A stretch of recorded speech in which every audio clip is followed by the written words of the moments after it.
Deputada, o Sempre Vivas 2024, que é uma programação anual permanente da Assembleia, né, em defesa dos direitos das mulheres, em parceria com diversas organizações da sociedade civil, foca nesta edição na questão da invisibilidade das mulheres em diferentes esferas. Qual que é a importância desse gesto institucional da Casa e como essa questão destacada dificulta o pleno exercício, né, dos direitos das mulheres? Marco, essa é uma pergunta muito importante e ela é traduzida num momento histórico que a gente vive aqui na Casa.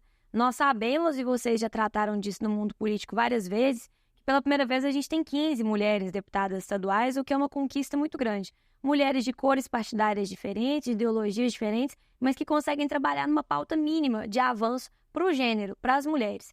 Então, a gente percebe que esse tema da invisibilidade do nosso trabalho, a nossa invisibilidade nos espaços que a gente ocupa, tudo que a gente faz e que não é percebido pela sociedade, está cada vez mais sendo tratado e combatido. O Sempre Viva segue numa tônica que é a tônica, por exemplo, que a redação do Enem do ano passado seguiu e que foi importantíssima para causar a reflexão da nossa juventude que estava tentando ingressar nas universidades. Agora, a Assembleia também tem feito outros movimentos históricos. O presidente Tadeu, junto da vice-presidenta Leninha, tem apoiado um movimento que pela primeira vez acontece na Casa, liderado pela bancada feminina, uma ideia que veio da nossa bancada, que é a ideia da gente ter uma grande campanha de comunicação promovida pela comunicação da Assembleia para chegar nas menores cidades do estado falando sobre a violência contra a mulher. Uma pesquisa recente do Data Senado trouxe para a gente que cerca de 24% das mulheres acham que entendem bem seus direitos a partir da Lei Maria da Penha. Isso é inaceitável. Então a gente tem que começar a contar para a mulherada os nossos direitos e é maravilhoso ter um presidente e uma vice-presidenta que abraçaram essa ideia. Em relação à subrepresentação, né, alguns dados foram apresentados em um ciclo de debates. Dos 853 municípios mineiros, 22% não têm sequer uma vereadora e 39% deles têm apenas uma parlamentar. No Brasil, em 978 municípios, não há representação feminina nas câmaras. A dimensão dessa subrepresentação, deputada Lohana, pode ser encarada até mesmo como uma exclusão, né? Mesmo em um contexto que a gente vive de certos avanços, como o de termos, né, a maior bancada feminina da história da Assembleia. É uma exclusão colocada. Eu tenho percebido, e nas articulações que a gente faz para a eleição municipal, como mulheres muito promissoras que eu tenho nas cidades, promissoras para ocuparem cargos de prefeitas, têm sido convidadas, assediadas e coagidas, eventualmente, para ocuparem a cadeira de vice. Então, a gente percebe, por exemplo, que nós somos perfeitas para vice, mas prefeita não. Prefeita é um pouco demais. 88% dos prefeitos do país são homens. Sim. Tem esse dado também. Nós só temos um estado, é inédito, que tem uma governadora e uma vice-governadora, Pernambuco, com a Raquel Lira e a sua vice, que fazem essa missão tão difícil de cuidar de um estado inteiro. Então, a gente percebe que essa invisibilidade ela é planejada. Historicamente, o tornar-se homem era tomar para si o direito ao discurso, o direito à fala, o direito à opinião pública. Antigamente, as mulheres não tinham banheiro nos espaços públicos. Essa era uma forma de dizer que a rua não era o espaço para a mulher. Então, é visto como uma transgressão muito grande quando nós, mulheres, ousamos querer para a gente o lugar do discurso, o lugar da caneta, o lugar da decisão e o lugar do poder. Mas a boa notícia para nós, mulheres, e a má notícia para os homens que ainda não entenderam isso, é que a gente começou um processo que não dá para voltar atrás. É um processo que só vai avançar. Hoje nós somos 15 mulheres, na próxima nós seremos 18, 20, 23. Esse processo só vai aumentar. E as câmaras municipais, eu tenho percebido que nos municípios há uma energia de mudança e de vontade de colocar mulheres muito grande. Na visão de muitos especialistas, a reserva de cotas fixas em parlamentos para mulheres seria o caminho ideal para mudar essa realidade no Brasil. Você, deputada Lohana, vê condições políticas para um debate como esse avançar no país, considerado o perfil do nosso atual Congresso? Marco, com esse Congresso, essa pauta não avança. Mas a gente precisa ser capaz de reconhecer que outras pautas que consolidam essa luta avançaram. Então, por exemplo, antes nós tínhamos a regra dos 30% da chapa para mulheres. Só que o que os partidos faziam? Os partidos colocavam as mulheres ali, nos usavam como cota e não gastavam R$1 com a nossa Muitas campanha. candidaturas fantasmas. Isso, eles usavam o recurso do fundo eleitoral para as candidaturas dos homens, normalmente os homens de reeleição, os homens tradicionais daqueles partidos. E aí a gente avançou com a regulamentação de 2022, que obriga que os partidos gastem proporcionalmente com essas mulheres o que eles ocuparam de cadeiras. Ou seja, se tem 35% de mulheres na chapa, tem que gastar 35% do fundo com essas mulheres. Isso foi muito importante, porque nos torna minimamente competitivas. Eu, por exemplo, que não venho de família rica, que não venho de família política, não tenho pai prefeito, não tenho pai deputado, na minha família não tem ninguém da política, jamais estaria no espaço que eu estou, jamais conseguiria competir de igual para igual com homens que estão competindo pela sexta, pela sétima vez, se não fosse o fundo eleitoral. Então, apesar de eu achar, Marco, que não tem espaço para a gente avançar com a reserva de vagas de eleitos no parlamento, eu consigo reconhecer que a gente avançou em algumas coisas e isso dá um fôlego. Mulheres no exercício de mandatos, deputada Lohana, também têm enfrentado nos últimos anos crescentes ameaças de violência, inclusive de estupro e morte. Especialmente aqui na Assembleia foram vários episódios e a senhora, em seu primeiro mandato na casa, é uma das vítimas.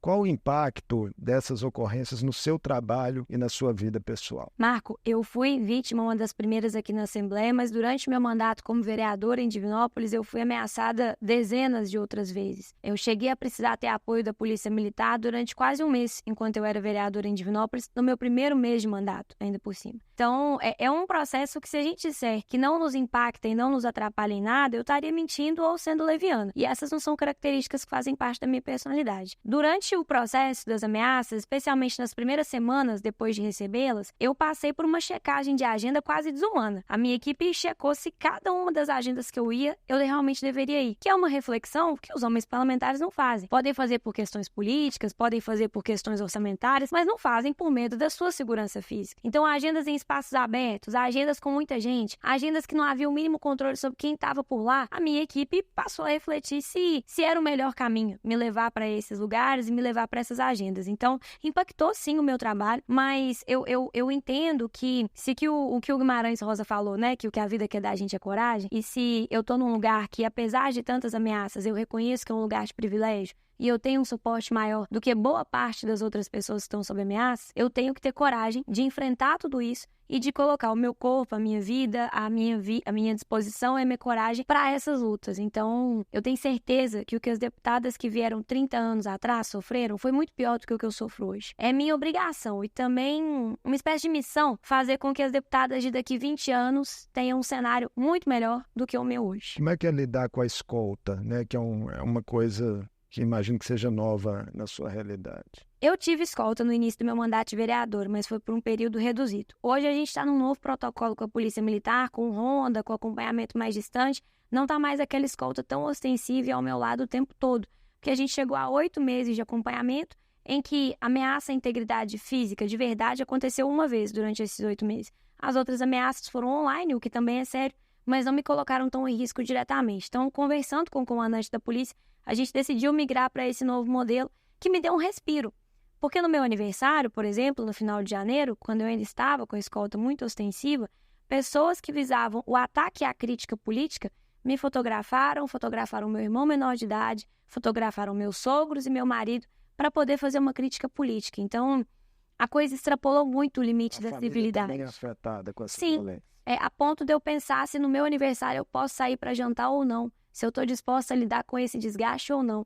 Então, a crítica extrapolou muito a civilidade e eu acho que a gente precisa, enquanto sociedade, refletir se é esse nível de política que a gente quer pra gente. A senhora citou um pouco da política de Divinópolis, né, lá onde a senhora atuou como vereadora, e o nome da senhora parece cotado aí como uma possível candidata à prefeitura, mas está descartada essa hipótese? Está descartada essa hipótese. Eu já saí do meu mandato de vereadora no meio, não cumpri com os 4 anos com a população da cidade. Tive a oportunidade de melhorar a representação da cidade, ampliar o poder das mulheres da região, me tornando deputada estadual. Eu acho que agora eu tenho um compromisso muito sério com o povo mineiro, que precisa ser completado nesses 4 anos. E, para além disso, a gente tem outras figuras muito importantes na cidade com condição de levar essa missão para frente. Eu destaco aqui a primeira suplente de deputada federal, a Laís Soares, que é a nossa pré-candidata a prefeita na cidade. Nós temos um grupo com ex-prefeitos de muito renome, o ex-prefeito Demétrios, o ex-prefeito Galileu, o ex-prefeito Aristides, um grupo de vereadores muito importante,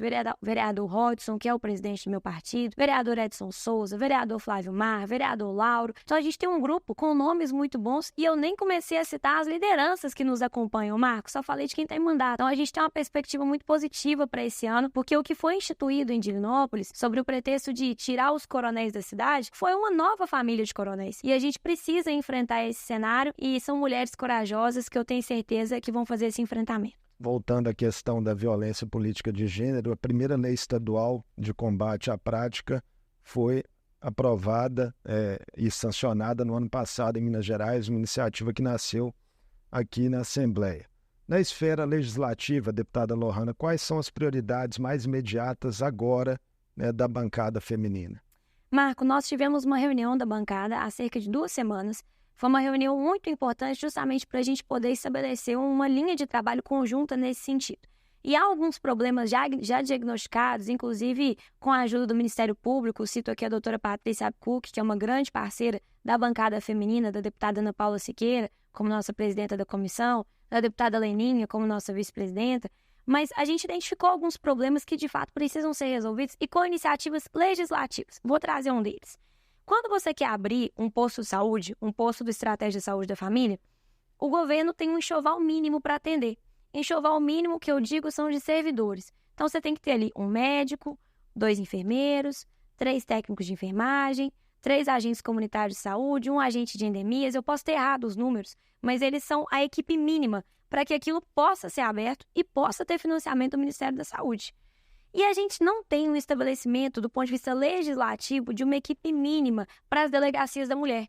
Então, a gente precisa avançar nessa pauta, porque não dá para o governo fazer festa, soltar foguete, dizer que abriu uma delegacia da mulher quando falta escrivão, quando falta delegada, quando falta investigador. Isso é inadmissível, isso é um desrespeito com a população e com as mulheres no estado em que a gente saiu de cerca de 140 mil casos de violência em 2022 para 153 mil em 2023. Então, a violência está aumentando e a gente não tem uma estruturação mínima do ponto de vista do que é exigido para que essas estruturas sejam abertas. Isso dentro da Polícia Civil.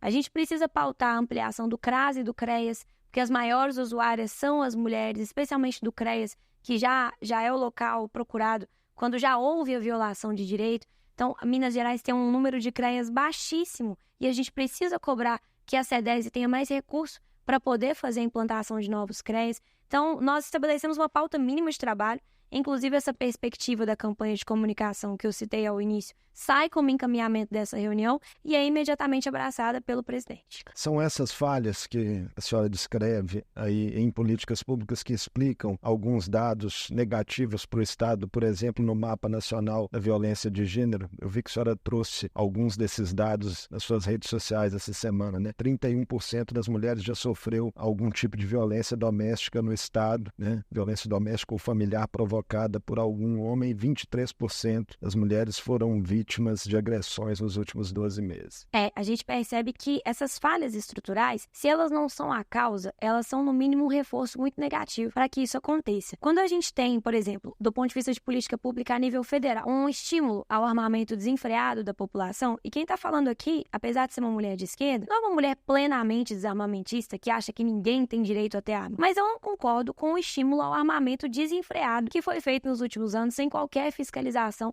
e sem qualquer cobrança do cidadão que recebe uma responsabilidade tão grande quanto poder ter uma arma dentro de casa. A nível federal, quando a gente faz uma política pública dessas, igual o último governo fez, isso causou diretamente um aumento da letalidade da morte das mulheres. Porque se antes o homem brigava com a mulher, depois de uma noite de bebedeira, depois de um dia ruim em que ele acha que a mulher é o alvo para descontar toda a frustração dele, ele dava um soco nela e ele agredia fisicamente, o que já era absurdo e inaceitável. Agora ele dá um tiro e leva ela à morte. Então a letalidade das mulheres também aumentou, fruto de uma política pública irresponsável que foi feita a nível federal. E aí é importante que haja uma coordenação também nacional dessas iniciativas para combater o feminicídio, porque os números seguem crescendo. Sim. No país, né? Sim. O Ministério das Mulheres precisa ter essa coordenação. Mas para ter essa coordenação também é preciso, como liderar quem não quer ser liderado.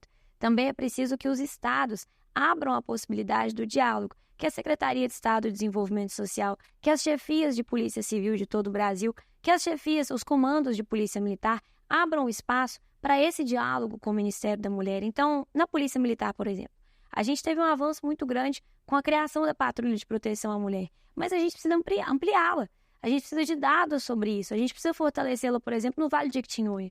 E para tudo isso acontecer de forma coordenada, não pode ser apenas uma deputada que pensa, eu quero trabalhar pelas mulheres, então eu vou deixar na emenda. A gente tem que ter coordenação desse processo para que o recurso público, inclusive, seja gasto de forma a fazer sentido. Os últimos dias foram de agendas e encaminhamentos importantes da oposição na Assembleia. Vocês começaram a semana em Brasília, em um encontro com o presidente do Senado, Rodrigo Pacheco, e com técnicos do Ministério da Fazenda para discutir as renegociações da dívida de Minas com a União. E ontem Lula e Zema também se encontraram na capital federal. Há um otimismo nesse momento, deputada Lohane, em torno de uma solução alternativa que saia antes do prazo concedido pelo Supremo, prazo de suspensão do pagamento da dívida que vai até 20 de abril inicialmente. Sim, um otimismo muito grande. O que todo mundo percebe é que o regime de recuperação fiscal cada vez mais se torna algo anacrônico, uma coisa do passado. A gente percebe que há um interesse muito grande por parte do governo federal em resolver essa situação. Primeiro, pelo cuidado que o presidente Lula sempre teve com o povo mineiro, mas em segundo lugar, porque a União quer receber. E se a União quer receber, a União precisa criar estratégias para que isso aconteça da melhor forma possível e para que os estados não fiquem de mãos atadas, sem conseguir investir e melhorar suas políticas públicas, dando inclusive condições de pagamento. O regime de recuperação fiscal, que foi instituído pelo presidente Michel Temer, é um regime que coloca a União para se comportar como agiota dos estados. Tanto é que os dois estados que aderiram, Rio Grande do Sul e Rio de Janeiro, não avançaram do ponto de vista de política pública, de política econômica, e estão tentando outras formas. Agora, a gente tem a sorte de estar num momento histórico muito importante. Nós temos um mineiro na presidência do Congresso Nacional, e nenhum de nós pode fechar os nossos olhos e achar que isso não tem sido fundamental na abertura de portas que a gente tem tido no Ministério da Fazenda com o presidente Lula para poder garantir outros termos para essa negociação. Tem poder político envolvido e poder político movimentando essa discussão com uma velocidade muito maior do que aconteceria se fossem outros termos. Esse papel do senador Rodrigo Pacheco,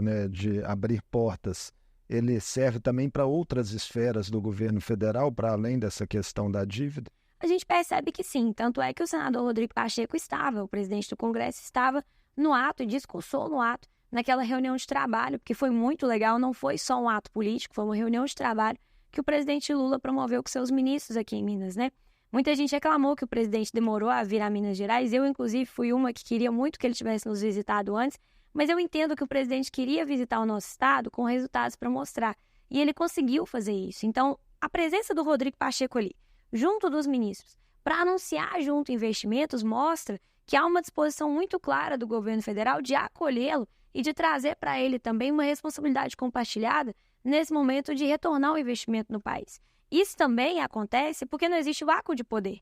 Se o governador Romeu Zema estivesse jogando o jogo democrático e fazendo o trabalho em conjunto quanto possível com o presidente da República, como o governador Tarcísio está fazendo, por exemplo, mesmo sem ser do mesmo campo político do presidente, ele não deixaria um espaço tão grande para que o Rodrigo Pacheco conseguisse se movimentar.